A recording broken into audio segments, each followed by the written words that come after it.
who are watching this, thank you so much for actually helping. No, doesn't sound right. Thanks for...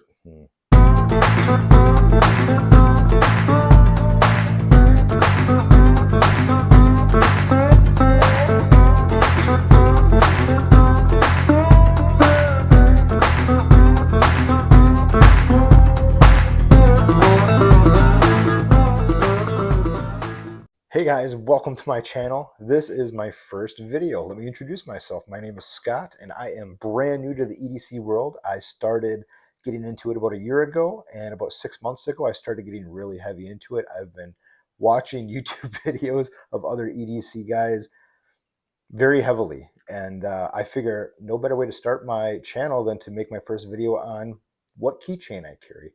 I saw a lot of reviews on keychain knives. Most of them, if not all of them, were Victorinox. So I had a Victorinox when I was a kid, and I was like, you know what, I want another one. I didn't know which one to buy. I saw so many good choices. The Classic SD was my first. I lost it. I don't know what happened to it.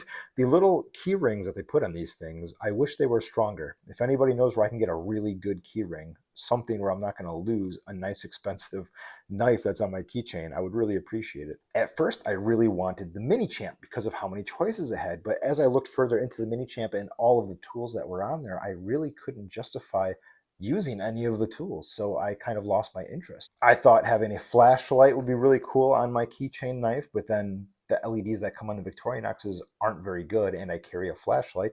I thought having a pen on my keychain would be really cool, but then I realized that it's really not that practical. It's really tiny, and the cartridge doesn't last very long, and I carry a pen now, so it kind of became useless. There was one thing on Victorinox's lineup that piqued my interest, something that I don't carry with me, that I don't have on my multi-tool, that I don't carry in my bag or my pouch or anything else, and that was the nail clippers. So I bought the nail clip, and I use it every single day. Whether it is a knife, the toothpick, I never use the tweezers, but I do use the nail clippers quite often. Not necessarily for what you think. I don't cut my nails, but I am in the glass business, and I cut myself quite often. And typically when I cut myself, there's a flap of skin. This is going to be gruesome. I apologize. There's a flap of skin that curves up and it catches everything. And whenever I rub my hands on things, I can feel it scratching. And the Victorinox nail clippers is amazing. It is very sharp. It is very easy to use. And I just clip that little piece of skin and my finger is smooth again, and I don't scratch along anything. So I use this tool very often. In fact, mine is now cracked and I need to get another one. And another regret is I bought it in black, and I'm wishing I would have bought it in red, just to be traditional. Victorinox in red, even though their first Victorinoxes were in black, when I think of Victorinox, I think of red.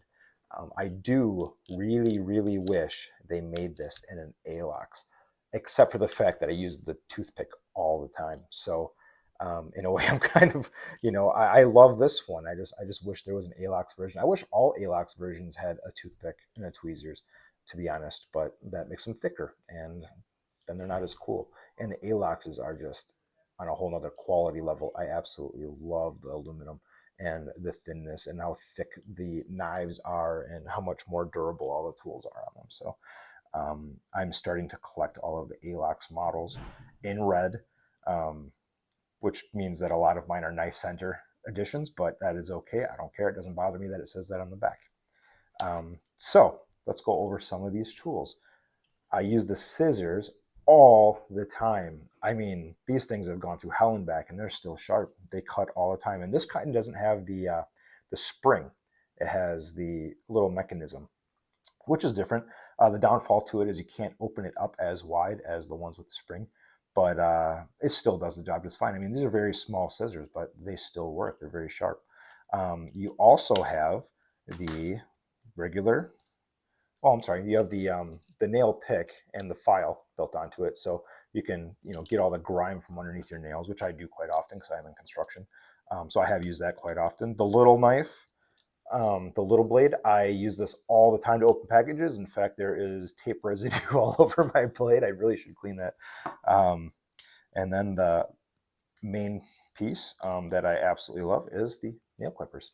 So the nail clippers is very, very precise. I mean, it's not loose at all. It's not a sloppy, poorly made nail clippers. Um, it just, folds up into this little guy and it just snaps in. And there's a little button. You push up on the button and the nail clippers pops out. And then you just open it up. So it's really simple. It also has the toothpick and the tweezers.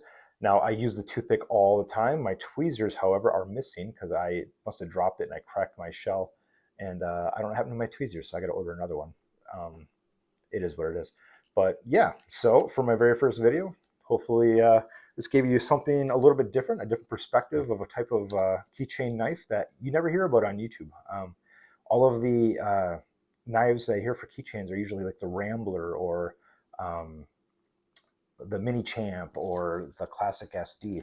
So I do plan on getting the Alox Classic SD, but I'm actually going to wear it as a quick detached necklace. They're just such beautiful knives in the Alox that I think it's almost like jewelry. So this will be my beat up, put it on my keys, toss it around, let it get scratched up, and then I think I'll have that little Classic SD as my beauty piece on my neck that will also be functional. So, all right, guys, thanks for watching my first video. I'm going to be making quite a few of these. I've collected quite a few EDC items over the last year, and I've modified quite a few things and tried to make things myself, and have bought other products to replace the things that I've made. And I've been doing a lot of things that are trial and error. So I kind of want to go over my journey with you guys and show you things that I've made and things that were much more efficient in my life, made my life easier, how I carry certain things, the gear that I carry them in, and what I carry. So hopefully you subscribe and follow my journey with me. I'm sorry for the quality, the audio. This microphone sucks. I'm recording this on my iPad. I don't have any investment into my gear for filming this right now, but over time it will get better. Thanks, guys. I hope to see you again.